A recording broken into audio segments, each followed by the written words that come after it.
오늘 우리가 함께 파헤쳐 볼 주제는요. 아마 인류 역사상 가장 오래되고 또 가장 매혹적인 질문일 거예요. 바로 아름다움이란 대체 뭘까 하는 거죠. 아름다움이 뭐예요라고 물으면 참 간단해 보이잖아요?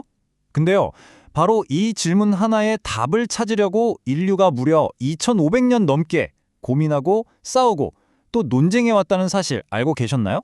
자, 그래서 지금부터 이 답을 찾는 긴 여행을 한번 떠나볼까 합니다. 아름다움이 우주의 법칙처럼 절대적인 진리였던 시대에서 출발해서요. 신의 영역을 살짝 엿보고 결국엔 우리 마음속까지 깊숙이 들여다보게 될 겁니다. 그 첫 번째 아주 거대한 해답은 바로 고대 그리스인들에게서 나왔어요.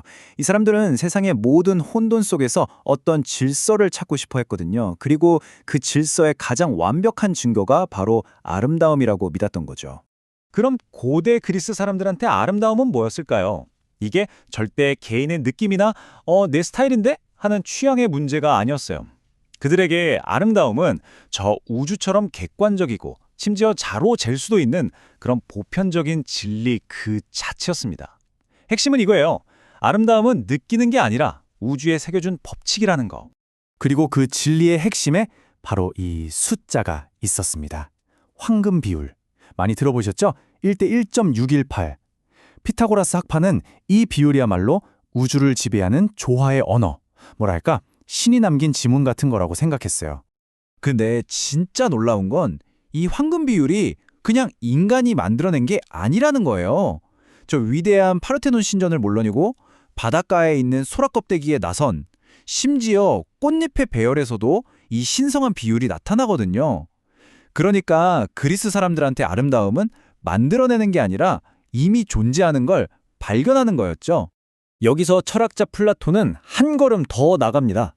플라톤은 우리가 이 세상에서 보는 예쁜 것들은 사실 진짜 완벽한 아름다움, 즉 미의 이데아라고 불리는 것의 희미한 그림자일 뿐이라고 말했어요.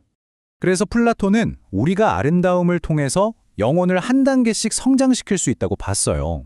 마치 사다리를 오르는 것처럼요. 처음엔 한 사람의 아름다운 몸에 끌리다가 나중엔 모든 아름다운 것들의 공통점을 발견하고 더 나아가서는 법이나 지식 같은 정신의 아름다움을 깨닫고 마침내 저 꼭대기에서 순수한 아름다움 그 자체를 마주하게 된다는 거죠. 이런 생각 때문에 고대 그리스에서는 아름다움이 곧 선함이었어요. 칼로카가티아라는 말이 있었는데 이게 뭐냐면 겉모습이 아름다운 사람은 내면도 선할 거라는 믿음이에요. 이거 어디서 많이 본 것 같지 않으세요? 우리가 영화 볼 때 주인공은 왠지 잘생기고 착할 것 같고 악당은 왠지 못생기고 나쁠 것 같고 네, 바로 그 생각에 아주 오래된 뿌리인 셈이죠. 하지만 이렇게 단단했던 아름다움의 정의가 영원할 순 없었죠. 서양 문명의 무게중심이 우주와 수학에서 신으로 옮겨가면서 아름다움의 기준도 완전히 뒤바뀌게 됩니다. 여기 이 두 이미지가 그 변화를 정말 극적으로 보여주는데요. 왼쪽에 있는 성당을 보세요. 중세시대의 아름다움은 저 스테인드 글라스를 통과하는 신의 빛, 그러니까 눈에 보이지 않는 거였어요. 근데 오른쪽, 르네상스 시대의 조각상은 어때요? 이제 신이 아니라 완벽한 인간의 몸이 다시 아름다움의 주인공이 된 거죠.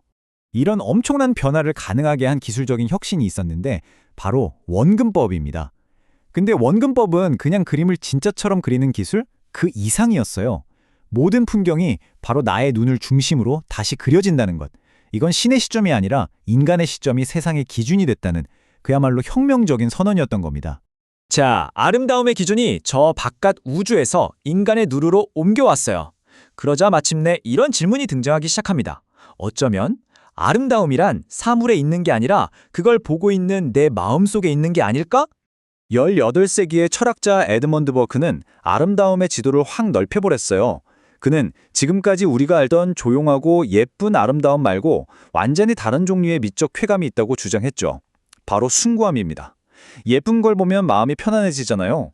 그런데 숭고한 건 예를 들어 거대한 폭포나 폭풍 우치는 바다처럼 우리를 압도하면서 스릴과 공포, 경외심을 느끼게 한다는 거죠. 이 숭고하다는 개념은 낭만주의 예술가들에게 정말 엄청난 영감을 줬어요. 카스파르 다비트 프리드리히의 이 그림을 좀 보세요. 거대한 자연 앞에 서 있는 인간이 정말 작고 외로워 보이죠? 하지만 바로 저 압도적인 풍경 앞에서 우리는 두려움과 동시에 말로 설명할 수 없는 감동과 희열을 느끼잖아요. 이게 바로 낭만주의가 발견한 새로운 차원의 아름다움이었어요. 그리고 이제 20세기로 넘어오면서 아름다움에 대한 과거의 모든 규칙들이 그냥 와르르 무너지기 시작합니다. 예술가들은 이제 아름다움이 뭘까라고 묻는 대신에 훨씬 더 근본적이고 도발적인 질문을 던지기 시작했어요. 바로 이겁니다. 예술이 꼭 아름다워야 돼? 이 질문 하나가 수천 년 동안 이어져 온 예술에 대한 생각을 뿌리부터 흔들어 놓은 거죠. 이 반란의 한가운데 마르셀 듀샹이라는 사람이 있었습니다. 그는 공장에서 막 찍어낸 남성용 소변기를 툭 떼어다가 전시장에 갖다 놓고 샘이라는 제목을 붙였어요. 중요한 건 뭘 만들었느냐가 아니었어요. 이런 변기도 예술이 될 수 있다는 생각, 그 아이디어 자체가 중요했던 거죠. 예술의 무게중심이 눈에서 뇌로 완전히 이동한 순간이었습니다. 앤디 워홀의 팝아트는 이런 개념을 정말 극단까지 밀어붙였죠. 슈퍼마켓에 널린 수프캔, 이건 이제 예쁘다 안 예쁘다의 대상이 아니에요. 대량 생산, 소비사회 같은 아이디어를 담는 그릇이 된 거죠. 이제 예술과 일상의 경계는 사실상 의미가 없어져 버렸습니다. 자, 이렇게 예술의 모든 규칙이 무너진 지금 우리는 어떻게 보면 다시 출몰점으로 돌아온 셈이에요. 그래서 아름다움이란 대체 뭘까요? 현대는 이 오래된 질문에 답하기 위해서 과거의 철학이나 예술뿐만 아니라 과학이라는 아주 새로운 렌즈를 우리 손에 쥐어줍니다. 진화생물학의 눈으로 보면요, 아름다움은 생존과 번식을 위한 아주 실용적인 도구예요. 이 화려한 공작골이 좀 보세요. 사실 생존에는 엄청 거추장스럽고 불리하겠죠? 하지만 이게 암컷한테는 뭘 말해주냐면 나는 이렇게 비효율적이고 비싼 걸 달고도 살아남을 만큼 유전자가 끝내줘! 라고 외치는 아주 강력한 광고판인 셈이에요. 이런 관점은 우리 인간에게도 똑같이 적용돼요. 우리가 본능적으로 매력을 느끼는 특징들 있죠?